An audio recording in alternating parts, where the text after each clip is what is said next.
Good afternoon and welcome to the August Confidentially Speaking webinar. For those of you who are joining our webinar series for the first time, my name is Elise Margot, founder and CEO of Confidentially Speaking, the home of negotiation. Before we dive into today's webinar topic, in the spirit of conciliation, I acknowledge that I'm speaking on the land of the Bunwurrung and Wurundjeri people of the Kulin Nation and pay my respects to their elders past, present and emerging, and extend that respect to all Aboriginal people present today. I also extend my respect to elders of any other communities and cultures present today and welcome you all to our webinar. So today we seek to unpack what for some seems completely overwhelming, and that is the art of converting prospects into clients. Now you may think surely marketing and networking are the main drivers in growing our clientele, and that Confidentially Speaking are just trying to get in on this topic because it's an exciting one for many people to unpack. But truly, although these disciplines are important components in opening the door to prospective clients, it is actually the ability to negotiate well, which oftentimes seals the deal. I'm thrilled today to have Colleen Hegarty, CEO and Prime Company Compliance, and she's joining me in the studio to provide valuable negotiation tips and traps in bringing prospective clients over the line and into your business. Colleen has an impressive CV. She is the dynamic CEO of Prime Company Compliance, bringing over 20 years of extensive experience in corporate and financial institutions. Before joining Prime Company Compliance, Colleen held senior management positions of several leading organizations, including the Commonwealth Bank, where she honed her expertise in corporate strategy, regulatory compliance, and risk management. Her leadership and strategic visions have been pivotal in driving company growth, including growing client bases extensively and ensuring that clients receive unparalleled service and support. That is why I speak to Colleen today and often speak to her about other issues as well. Colleen is committed to delivering excellence by fostering a culture of integrity, innovation, and client centricity. Under her leadership, Prime Company Compliance has expanded its service offerings, providing comprehensive compliance solutions that meet the evolving needs of businesses. And now for something a little bit different. When not wearing her corporate hat, Colleen can be found gardening in her galoshes. I love that, Colleen. Right? And there's extensive, I see you in all these corporate suits and now I'm imagining in your galoshes. But what's up with gardening at the moment with the weather changing unseasonably? I'm really looking forward to spring, seeing all the beautiful flowers come to life and my fruits of my labor over the past year of lots of planting. But yeah, definitely lots of gumboots on the weekends. Oh, that's fantastic. It's quite muddy. It's lovely that you can do something outdoors when I guess you're spending a lot of time indoors. So let's get with this topic. It's something that I think many of us battle with and we hear about all the time is you need to get the clients through the door. You need to be better at networking. You need to be able to speak better when you're talking to prospects. But it is overwhelming to the vast majority of us who haven't been involved in this from get-go. So starting at the beginning, when I'm thinking of getting a prospect through the door, getting a new client through the door, firstly, how do I identify who I should be speaking to? Very important point. Yeah. Starting at the beginning, it's all about preparation. You need to understand what you're bringing to the table. What is your solution, your service that you're going to deliver to your prospects and your existing clients? And then you need to understand what is the traits and what does your prospective clients look like? Who should you go after? And then you might think about where is their natural environment? Where would I find them? And immerse yourself in their industry. So you could go to conferences, events, and pick up the lingo and start talking like your prospective clients so that you understand their industry and you're really immersing yourself. So finding them shouldn't be a problem in the long run then because you're in their industry, you're already participating. So basically don't do like some of us do and say, oh, here's a whole lot of names. I'm just going to cold call and tell them that I'm the most wonderful person. You can try that. You might have some success, but people are busy. Quite often I find they may not take your call. Another way might be looking for a common connection or seeing if they're speaking at an event, or does someone in your network have a connection to them? Could they facilitate a coffee, a nice warm introduction, if you like? Yeah. And basically, from what I hear and what I've seen in my own businesses, the warm introduction is often the best one because people trust. Well, hopefully they trust the person who's introducing Absolutely. you. I think people are quite protective of their network too. So if they're going to refer someone, usually they've vetted them, they know them, they have a common association with them. They're willing to make that introduction. So I think that's a big barrier to overcome at the outset. And that's such a good point you make, because sometimes we get really frustrated. Why isn't so-and-so introducing me to all their networks? Until someone asks you to introduce them. You know, you are giving up, and you do lose credibility if you put the wrong people together and almost waste their time in meeting. Definitely. And maybe that person that you want to refer or introduce you to prospect clients doesn't really understand your business. So have you taken the time to really communicate and articulate what your solution or your product or your service is? Well, that's really important, right? Definitely. And that art of, and that always can be problematic, is how do I communicate my service? How do I make it special?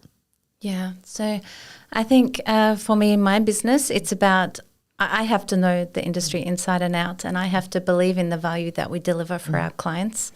I can't go and communicate our service if I don't have the belief that I'm solving a solution for our clients and our targets. So I'm able to communicate that with them quite clearly, what it means if they adopt my solution, what it means to their business, how I save them time, take something off their hands. So it's about identifying the need and then how you can solve that and articulating that point. And that might be different things to different people, right? Absolutely, definitely. So when I'm putting that together, would I make sure that for each prospect, I've actually taken the time out to get to know their business? Not just say, oh, they're kind of in this business. Yeah. They're kind of in the, I don't think, marketing business. I kind of have graphic design products for them. So I'm going to do a general pitch, and then I'm going to just use it against, and try it again with everybody. So yes, you might not play in one specific industry line. So if you're targeting a broader industry, you need to take the time to understand.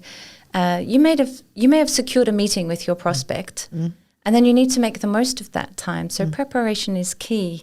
Understanding, where does that company play, what industry, where are they positioned in that industry? Are they a high-end positioning, or are they a fast-moving consumer good? So understanding that nuance of how they play in their industry and what your solution brings to the table for them to enable them to do what they do best. So really that preparation is key, understanding where they play and more about what they're doing in their industry.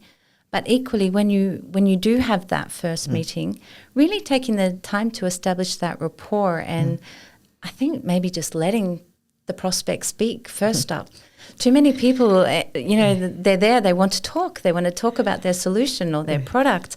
I think it's really important to just take a step back and listen, hear out that prospect, what's going on in their world. You might pick up some really good points that then you can re-articulate when you get the opportunity to showcase what your solution means for their business.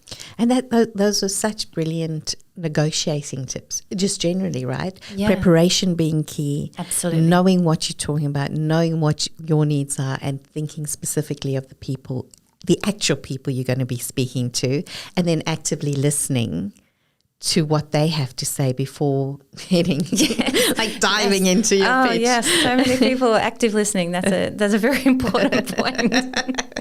Quite often people are wondering, what am I going to say next? And they haven't even heard. They've missed the opportunity of listening to the story of that founder or that business owner. So really important, that active listening.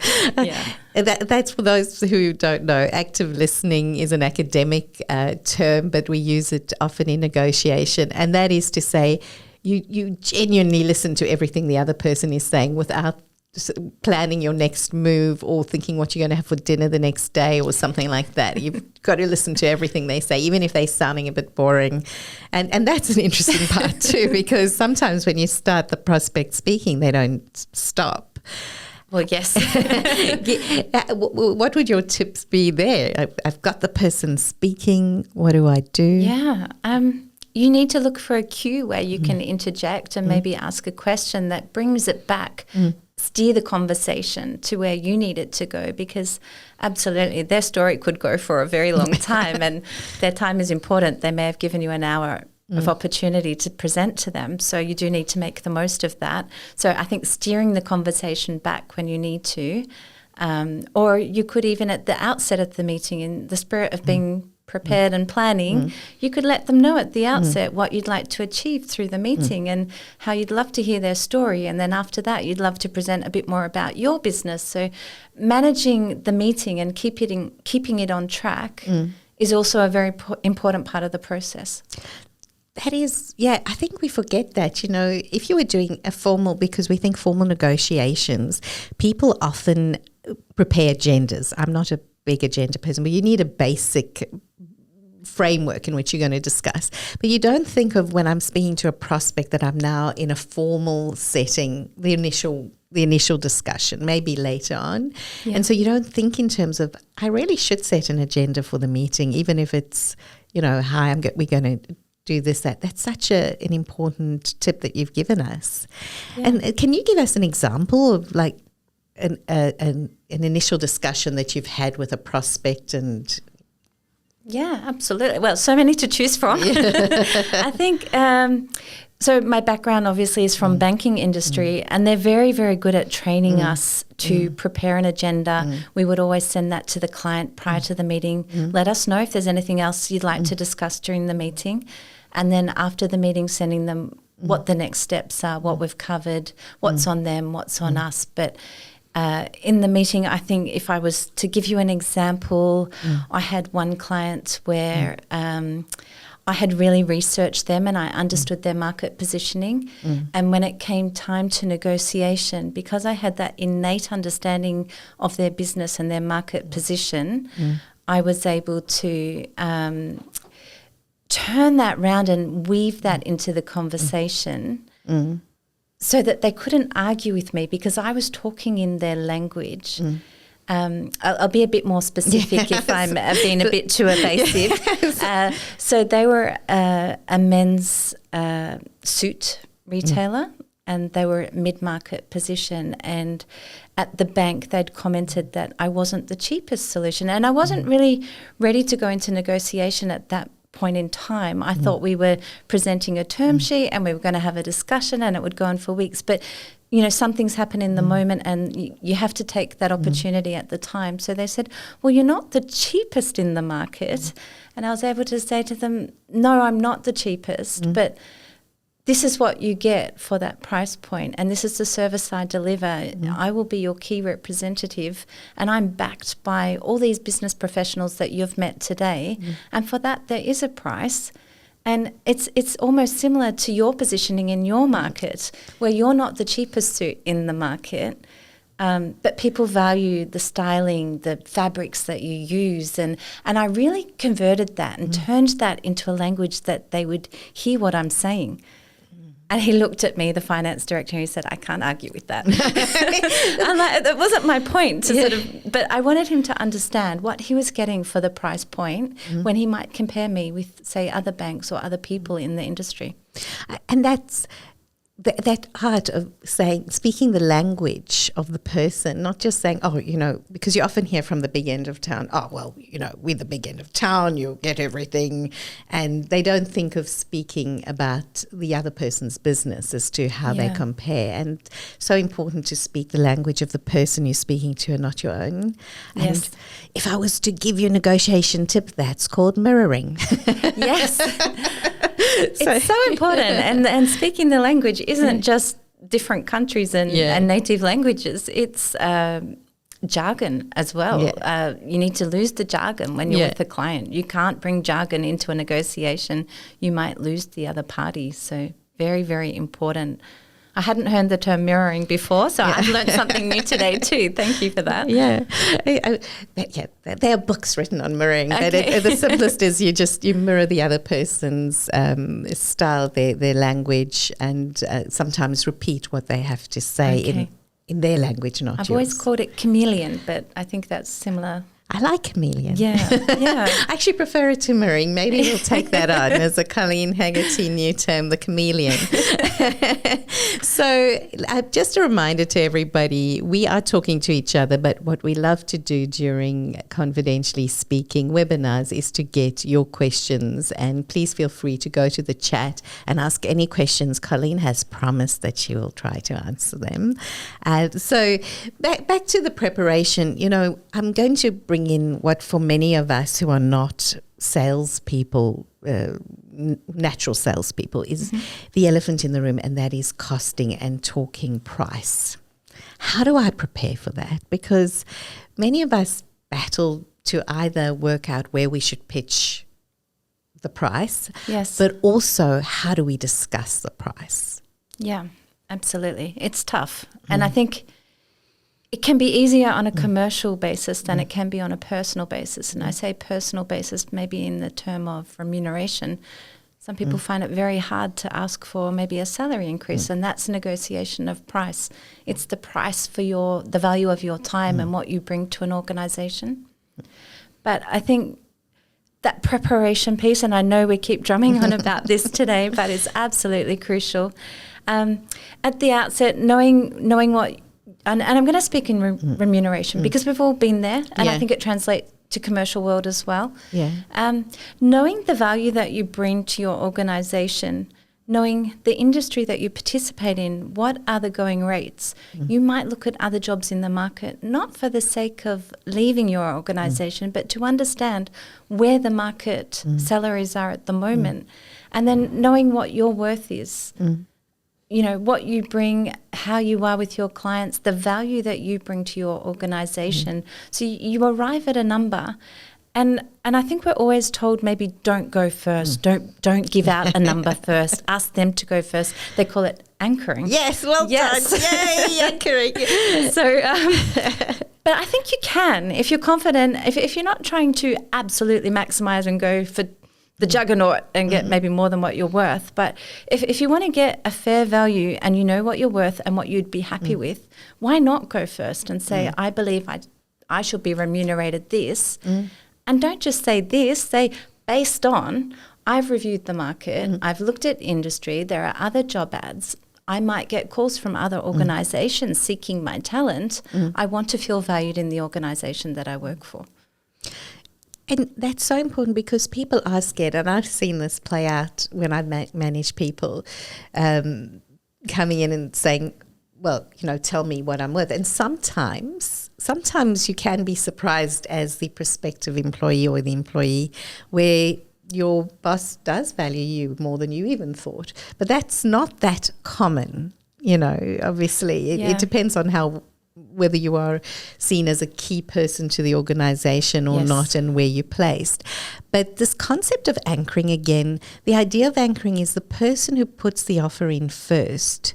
That figure they put in is the figure around which the discussion on price remuneration will work. If you don't anchor, and someone else anchors, they can either anchor much lower than you're expecting, which means that, for example, if you're looking for a salary of $100,000 and your boss anchors at $70,000, you suddenly are at a much lower level, and it's unlikely you're going to get to $120,000. But if you anchor at $120,000, then that discussion, as long as it's market related, it can get you a figure of 100,000. You're talking more around the figure where you want it to be. But you have to, if you do that, be very clear of your market and where it sits. You've got to be able to explain it. And I think to feel comfortable, if you have a good relationship with that manager, ask them how they arrive at that 70,000. What does that mean in terms of the company, in terms of your peers, if you have them, or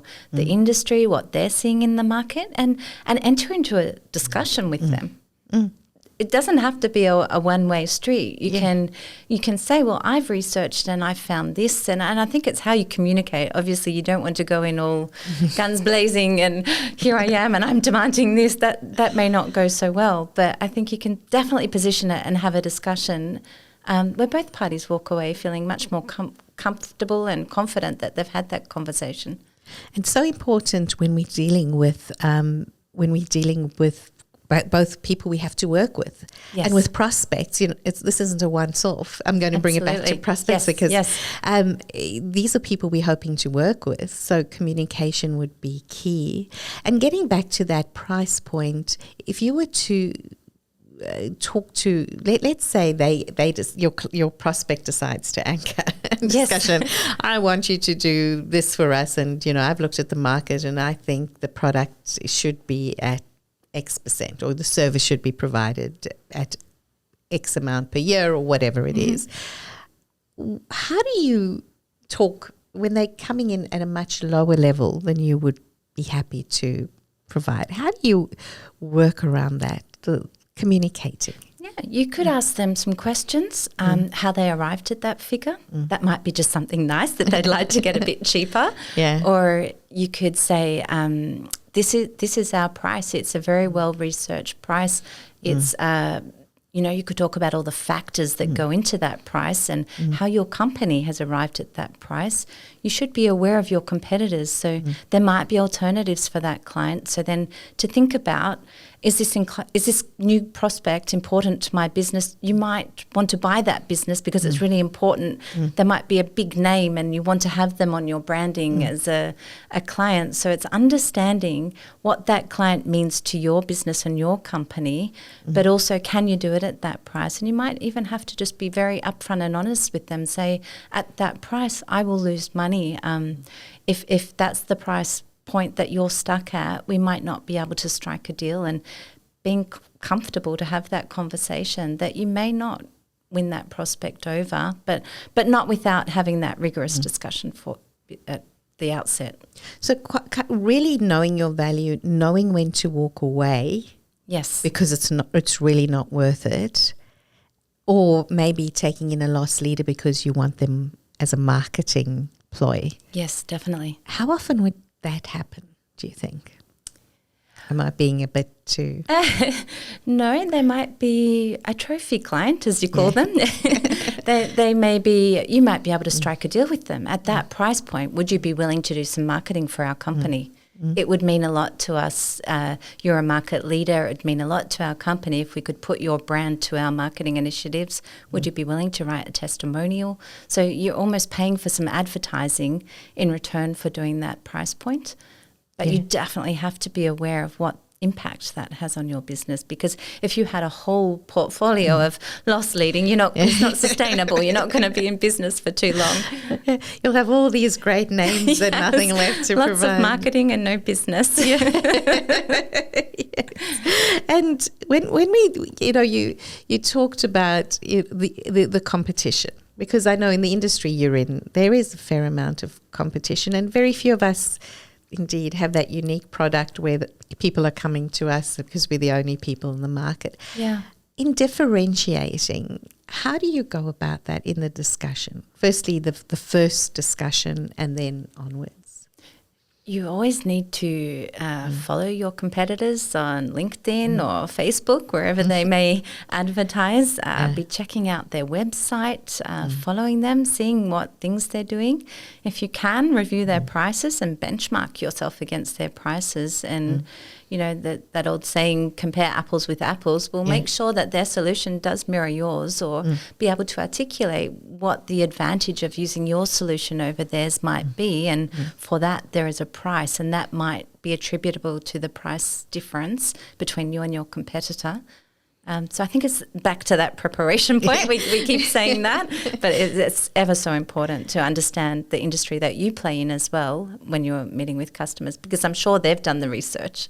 Yeah. Absolutely. Yeah. Or they might have just gone and done some basic Google research or spoken to ChatGPT. So you might you might have to deal with some AI bot telling you where it's going. It's not hard to do research now, is it? Everything's so accessible. And what about the, when you're speaking, you're a little bit scared, right? Because they might go and talk to your competitor about your price. I'm going to give you a price. Sometimes it's in the market, sometimes it's not. In my area, certainly confidentially speaking, has open prices. But sometimes it's not. What do I do if I'm talking to them, I'm trying to persuade them, the prospect across the line, we've got confidentiality agreements, but, how do you know where that goes? Yeah, I know as a lawyer I shouldn't be saying that, but how do we track whether where people get their information from?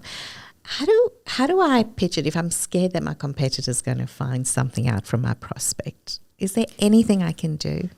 Well, as you said, you've got a confidentiality agreement. You can only control what you can control. You can request your clients to honour that confidentiality, but at the end of the day, you can't control that. So in the spirit of creating a good relationship with that client, I think until you're proven otherwise, you trust them and you build that trust with them and a relationship. And if you're supporting their business, you'd hope that they would definitely honour that trust. And you shouldn't be scared to be proud of your prices, right? Even if the competitor gets that. We all have to charge a price for a service, a good, or a solution that we're delivering. So unless you're absolutely price gouging, then you may not be so proud of that. But hopefully we're not doing that.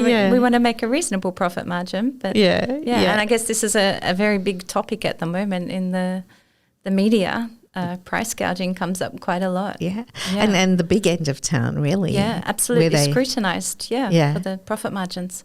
And so important, because obviously the bigger you are, the more control you have, because especially in the retail market where people want their products in your stores, not something that smaller businesses and medium businesses have to worry about. No, definitely. Thank God for that. So let me put it, so we've done our preparation. Yes. We haven't even begun looking for prospects until we've identified our market, got to know the market, or markets, doesn't have to be one market, got to know the market, immersed ourselves in it, gone to conferences or meetings or whatever there is, going to hear what the industry is all about, and make and networks, look potentially at warm introductions, work out, be very clear of what our product is, our offering, and create, before we even begin, something that makes our offering special. Get the introduction, have that initial meeting. So let's say the initial meeting goes quite well. They're interested. How do I keep the conversation going? Because I'm not selling a dress where they either take it or not. It's a gentle art of being slightly annoying, but not too annoying. that nice warm persistence. You don't want to badger them. That can be irritating. Give them sufficient time. I think once you've had the meeting, you follow them up with an email. There might be some action items. So the action item is another opportunity to go back to them with some information, or asking them gently, is there any other information you need? You could be quite specific and say, do you have all the information you need to make a decision? And may I ask what your timing is? So putting a time frame on it, getting that, when the end date is arriving. I think tenders are a great way of doing that. You know the submission date, and it's usually a week or so. They'll review the tender submissions, and then they'll come back to you. But maybe creating that false date in the future that they can come back to you.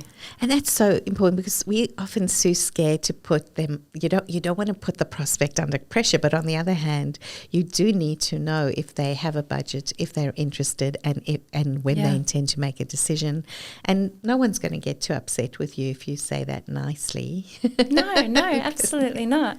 And you've also created brand awareness. So you've had the meeting with them. They may not come to you at that point in time. There's different sales leads timeframes. So they may be able to make a decision in a week or two, but if it's a big investment on their part, and it's a lot to change suppliers, that may take a few months. So I think it's understanding the nuance of your industry and how long that might take. But also you might have created a pipeline. They might not be ready right now, but as I said, you've created that brand awareness. They may come back to you in the future. Things can change very fast in a company's end that may create that need for your service. And again, a wonderful tip. That we have that meeting, we say, okay, come to us now. and there's nothing wrong with also having had a good conversation, which leads eventually to a client instead of the pressuring ourselves that every conversation needs to convert into a client. We've got a good question now. Question from Tom.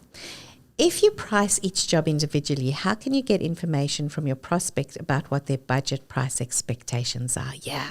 Am I going to tell you what my price expectations are in my budget? Some of us are, I'm not going to tell you, because if I tell you, maybe your price might meet that budget. Again, you're almost anchoring on the other side, aren't you? They're anchoring you with telling you their budget. I think I try and avoid that. And I say that from the sense of the industries I've been in. So it may not apply to all industries. So please don't say, Colleen said this and this is how it goes. But I think I try and avoid that in the sense of, if they tell me their budget, or maybe I can create a solution to work around their budget. But if I have a price point and they've given me their budget and I can't make it meet, well, maybe you need to have that conversation at that point in time, unless you have something else in your sales repertoire that you could say, well, I can give you this module, but that module is extra, so maybe you don't need that, and you just take this module for now. So if that's their budget, that might be a way to get around that or overcome budget constraints. And I guess it is important, if you're speaking to someone, to understand what their price constraints are, because there's no point in me, for example, going to speak to an international company that charges $100,000 a month for a service, firstly, which most probably is overblown for what I need, but secondly, that I'm never going to be able to afford, and there's no point in them trying to pitch to me either.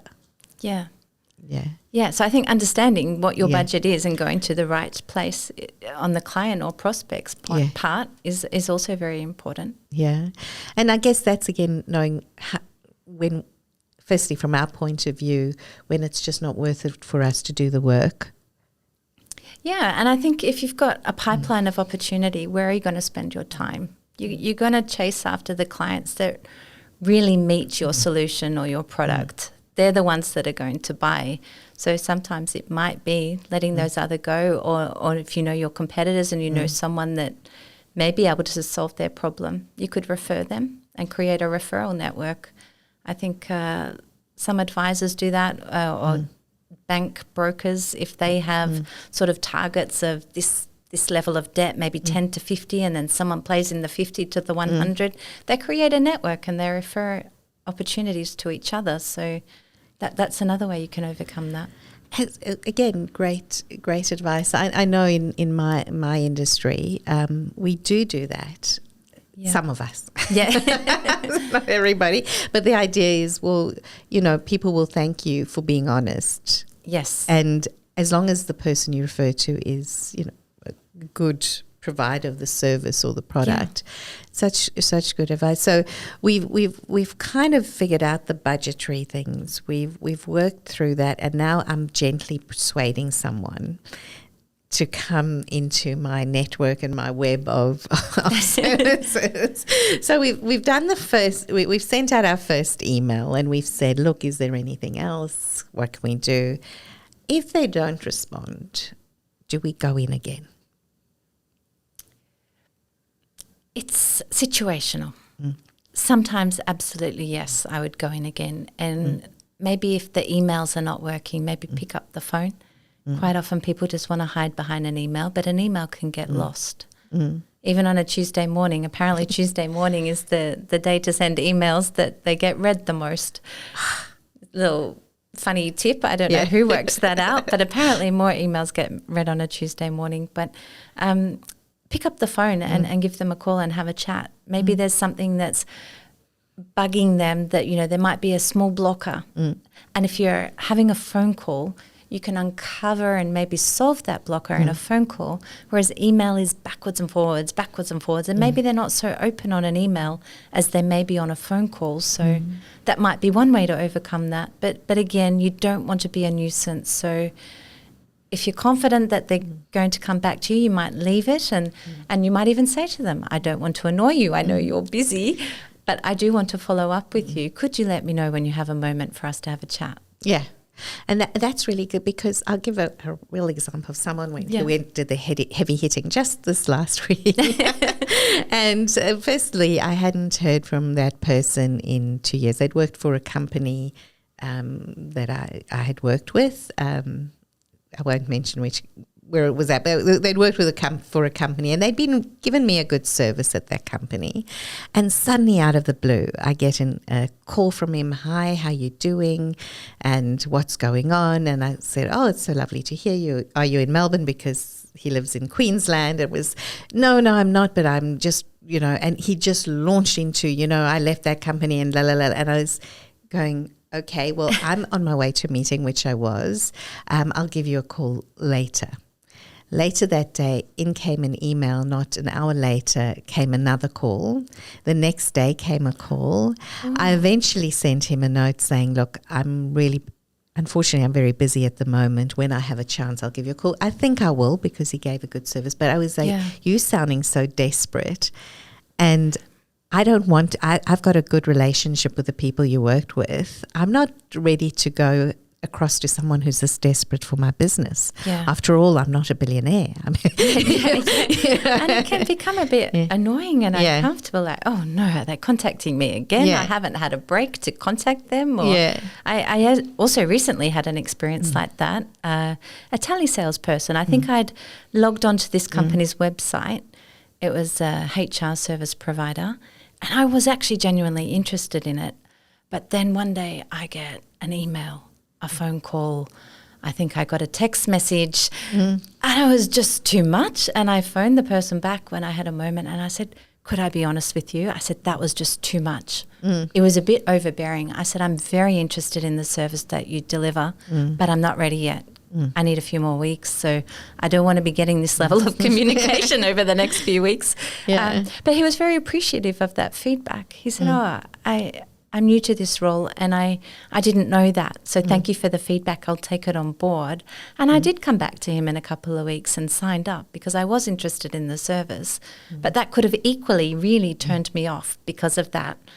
Almost badgering, isn't it? That persistence. So that's why I say you've got to have the right amount of persistence, and it's a very fine balance to get there.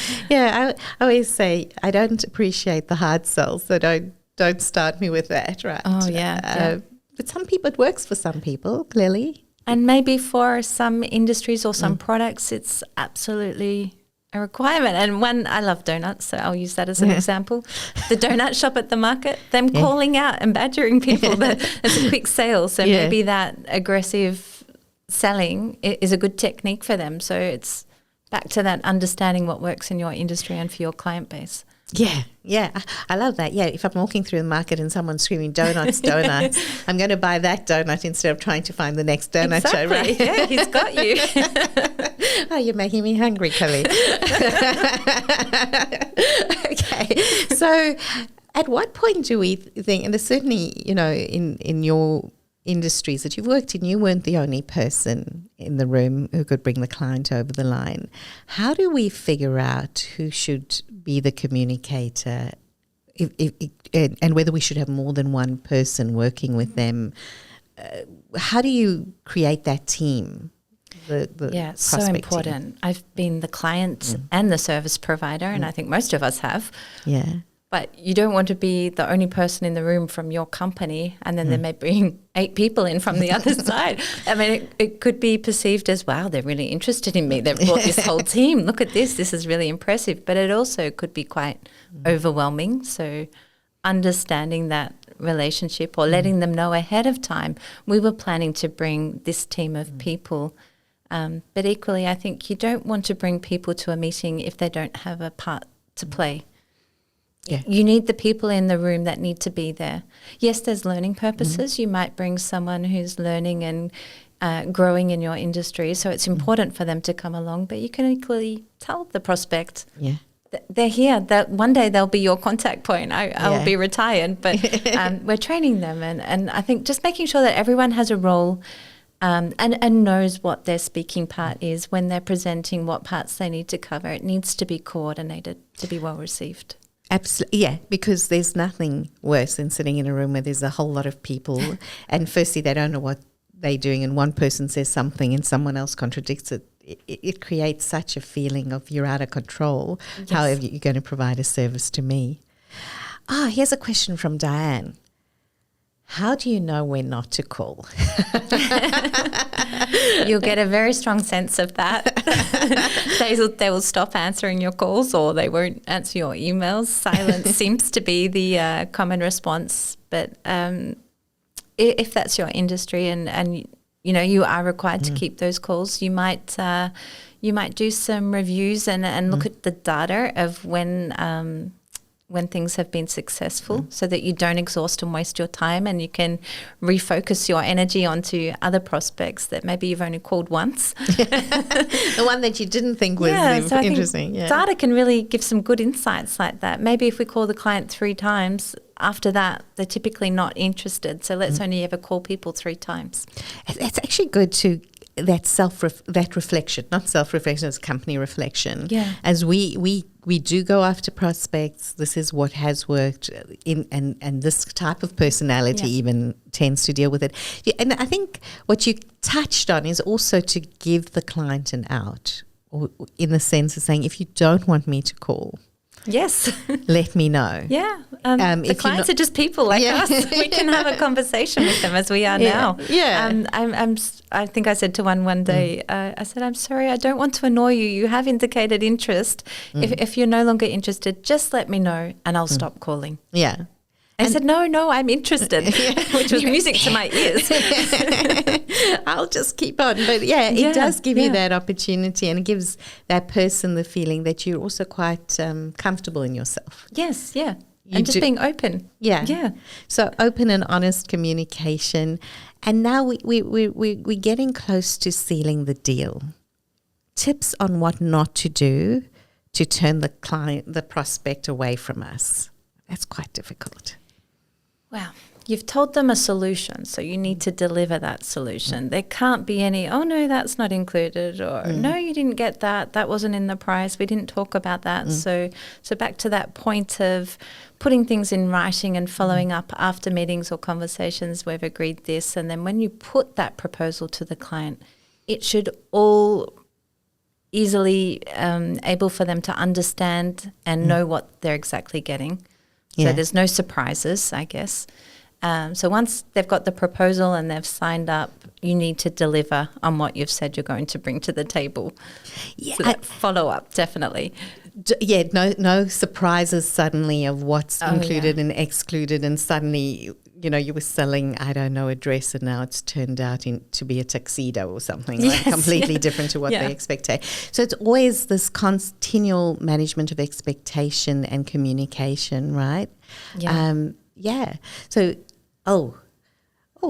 right. So once more, for anyone who still wants to ask questions, it would be really, really good to hear what your questions are. We've already had questions from Tom and Diane, and always I've got a lot to discuss here. I'm learning so much from Colleen today, but happy for everybody else to jump in. So you mentioned something that I thought was really important. We've done everything we need to. We've sealed the deal. From a legal perspective, people make sure that the contracts are ready and they're good contracts and not going to turn the client off, because I've seen many deals where you've got great people like Colleen talking to the client and then you present them with a contract that is just so bad that can turn problematic. So you've got to deal with that as well. Yes, definitely. Especially in long-term relationships. So once they've signed up, how do I keep my client? It's not a set and forget in most industries. Some it might be. It might be a plug and play and off they go. You don't hear from them. You might do a check-in with them to make sure they're still happy. Yeah. But a lot of clients you need to nurture. So you need to hold their hand on that onboarding piece, that first crucial interaction once they've signed up with your firm is really, really important. So how you manage that process and keep them happy throughout that process. So once they're on board, then I think it's regular interactions, ongoing check-ins, making sure. One bank I worked at had a very systematic process where every client needed to have a meeting face-to-face every 3 months, and there were systems to let you know. So what systems can you put in place in your organisation, and what's appropriate for your organisation to manage those customer relationships? Yeah, because I think some of us are a bit worried, I don't want to bug the client. And especially if it's not, a regular service. So, for example, in my industry, clients come to us when they need us. Yes. And sometimes they don't need us for a long time, and sometimes they need us for, every day. It just depends on what their needs are at the time. And it's quite difficult then to know when you're not in the middle of working with them to give a call. But But you could do things like a newsletter. Yeah. You keep them updated, what's happening in your organisation or what's happening in the industry, maybe some tips and traps and things like that, just to have that connection point so that, oh, yes, Elisa's still there. And what I find works well with me is, and this comes from actually what you said, is letting the clients talk about themselves. Have a coffee. I love a coffee. I have a coffee, as you know, have a coffee and ask, like, how's the business going, and not charge for it. It's just, I'm here to find out how the business is going and how you're doing. And people, I think, respect that. Yes, we're definitely, humans want to interact with people. That human connection, and phone calls and Zooms and emails, they're all great. But that face-to-face meeting, I just think you can't beat it. Yeah. And I think we got out of the habit during COVID, So it's really important. I like to think of it as we gained another tool. So we gained Zoom. We didn't used to use Zoom. So now we can, when we need to, use Zoom, and it's quite effective. Yeah. Because you don't need to travel, you don't have that downtime. But I think you still need to keep that face-to-face in the mix. Yeah. And it is great to say, well, we can't get to go there, but we'll have a Zoom and we see each other's faces at least. Oh, there's another question from Jono. Getting feedback when you don't win a pitch seems obvious, and most of us do it, but do you do the same if you win, to understand why you won the work against your competitors? Wow, Jono, that's a great question. That's a great point. Yeah. Have you ever said, but why are you giving me the work? Yeah, why do you want to choose me? Oh, definitely. Yeah. That's rich insights, because then you'll use that again. You'd ask other clients, or you might use that in your marketing collateral. Yeah. Or you might ask them for a testimonial based on what they said. So the onboarding experience was seamless. That's why we chose you, because you really clearly stepped out the process, and we felt confident and comfortable in awarding you our business. So you'd utilise that, and then you'd get Jono to put a testimonial and put it on your website or LinkedIn or wherever you market. And some of us from the old school, like, not pointing fingers at anyone, but it's quite embarrassing for people who grew up during my era. I won't say when, I'm not that old, but still before social media and things like that, saying to a client, oh, that was great, now can I put that on my website? Seems really scary. It's like, how are they going to react? Am I pushing the boundaries too much? I always put it in the context, would I be offended if someone asked me that? And I think no. If someone asked me for a testimonial, I'd be happy to give it if I was comfortable with the service. So I think we almost just have to get over that and ask for that testimonial. It's important to a business to establish that kudos in their industry, and having your clients talk about your business. I mean, it's nice to hear the same message from different people. Like, as a company, we can say, oh, we're great, we do this, we do that. But when they start hearing from your clients, it adds another level. So I'd absolutely get all the rich information from clients as I possibly could. Yeah. So as part of the negotiation. Yes. Sorry. As part of the negotiation, it's like, part of what we do, and would you mind if you're happy with our service? I always feel it's best to ask after. Yeah. Yeah. Let them settle into your product or solution and deliver what you've said you're going to deliver, because then they're going to talk about that. Yeah. They can say, oh, it was seamless onboarding, but at the time of signing up, maybe they haven't experienced that yet. Yeah. And what do you think? I mean, this is not talking about negotiation, but every time you get we're talking testimonials now, but every time you speak to someone at a bank or phone company or everything, you get to think, how were we? Yes. And I guess they're going for averages. Do people answer that? And how does that affect your business? Because you're not really getting anything except a 1 to 5 or a smiley face or a cross face. Yeah. Well, it depends on the nature of the business and the level of the questioning. I think if you're putting a big tender proposal in, I'd say it's quite an involved project, and they might actually come out and interview you and ask you how did the tender go afterwards.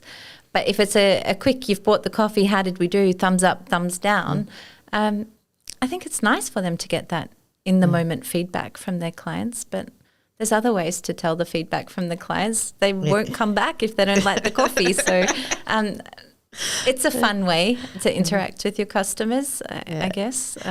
It's like that one coffee shop that said voted the worst coffee on, I think it was TikTok, come in and test whether they're right. Okay, I love that. That's cheeky, isn't it? It was really cheeky. Yeah. That was really good. Yeah, so are there any parting tips, perhaps? I know we went a little bit off on referrals, but are there any tips, traps that you'd like to end? In terms of, so keeping to the topic, negotiation, converting prospects, that research and planning at the outset, I absolutely can't state enough how important that is. So really taking the time and investing. If you've got that meeting with the client, value their time, value your time, and make the most of that opportunity, because it is an opportunity to get new business. So really value that. And then the communication piece, just articulation of your product, of understanding their business, that active listening. So really communicating on every level with the client. Brilliant. Thanks so much, Colleen. No more questions. So if people want to talk to you, find you, where would they find you?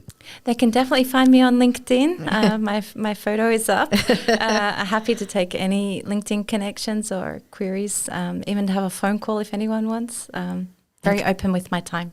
And Colleen does answer phone calls, unlike some other people. So that's really good. Thanks so much for your time this afternoon. I've gained a lot of insights, and I hope all of you have too. Just to end, again, my name's Elise Margot from Confidentially Speaking, the Home of Negotiation. You can find us on LinkedIn. We also have a website, www.confidentiallyspeaking.com.au. And keep your eyes and ears peeled for information about our next October webinar, where we're going to be uncovering more interesting tips, traps about negotiations. And in the meantime, go ahead, convert your prospects into clients, and may the force be with you in doing so. Thanks for your time this afternoon.